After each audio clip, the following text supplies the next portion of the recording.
Global পয়েন্টের পক্ষ থেকে আপনাদের সবাইকে স্বাগত। গত কয়েক মাস যাবৎ ক্রমাগত চাপ সত্ত্বেও ইরানকে টলানো যায়নি। যুক্তরাষ্ট্রের কঠোর চাপের মুখে আয়াতুল্লাহ আলী খামেনি প্রশাসন কোনো নথি স্বীকার করেনি এবং রাজি হয়নি যুক্তরাষ্ট্রের শর্ত মানতে।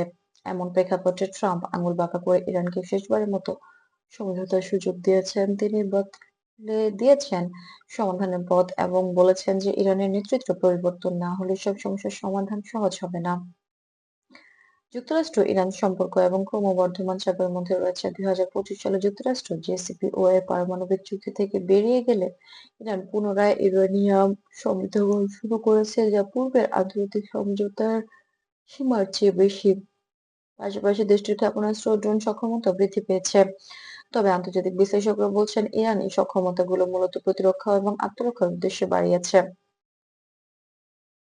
ইরানের সরকারের পক্ষ থেকে স্পষ্টভাবে বলা হয়েছে যে কোনো প্রস্তাব গ্রহণের আগে যুক্তরাষ্ট্রকে সমস্ত নিষেধাজ্ঞা প্রত্যাহার করতে হবে এবং ইরানের সার্বভৌম পারমাণবিক অধিকারকে সম্মান করতে হবে। আন্তর্জাতিক বিশেষজ্ঞরা সতর্ক করেছেন যে তাড়াহুড়ো করে পদক্ষেপ নেওয়া ভুল বোঝাবুঝি ও জটিল পরিস্থিতি সৃষ্টি করতে পারে।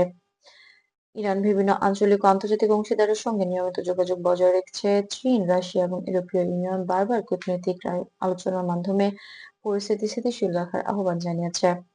গলফ অঞ্চলে যুক্তরাষ্ট্রের সামরিক উপস্থিতি রয়েছে, তবে বিশেষজ্ঞরা বলছেন এটি আক্রমণের প্রস্তুতি নয়, বরং নৌপরিবহন নিরাপত্তা এবং মিত্রদের সুরক্ষা নিশ্চিত করার জন্য।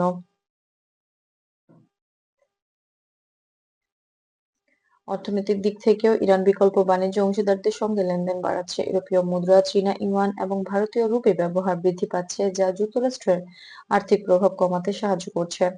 দেশের অভ্যন্তরীণ নীতি অনুযায়ী স্থানীয় উৎপাদন এবং আমদানি বিকল্প উন্নয়নের নীতি দিকে মনোযোগ দেওয়া হচ্ছে, যা আন্তর্জাতিক নিষেধাজ্ঞার প্রভাব হ্রাসে সহায়ক।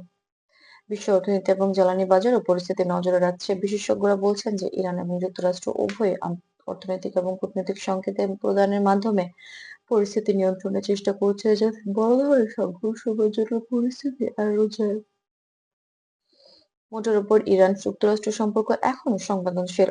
আন্তর্জাতিক অংশীদাররা পর্যবেক্ষণ চালিয়ে যাচ্ছে এবং সকল পক্ষ সচেতন যে কোনো তুচ্ছ ঘটনার ফলে বড় কোনো ধরনের জটিল পরিস্থিতি সৃষ্টি হতে পারে।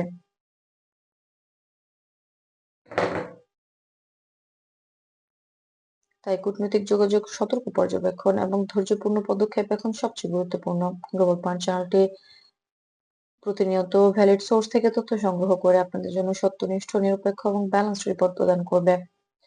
যদি আপনি নির্ভরযোগ্য, নিরপেক্ষ এবং সময়োচিত আন্তর্জাতিক সংবাদ পছন্দ করেন, তাহলে সাবস্ক্রাইব করুন গ্লোবাল পয়েন্ট এবং সব আপডেট পেতে থাকুন।